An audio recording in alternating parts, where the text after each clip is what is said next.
Did you know Live Transcribe can also speak your replies for you? Instead of speaking, you can type your response and let your phone read it aloud. Let me show you how.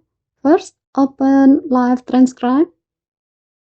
If you need help finding it, go to Setting, then tap Accessibility.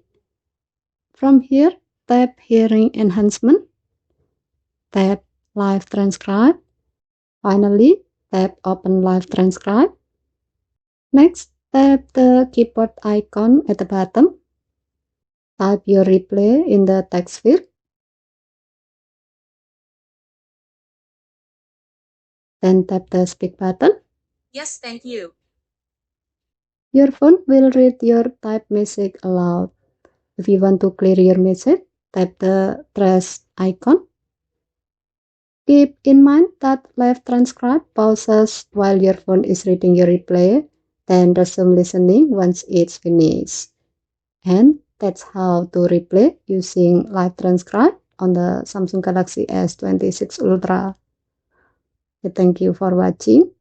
Please help to like and subscribe. Have a nice day.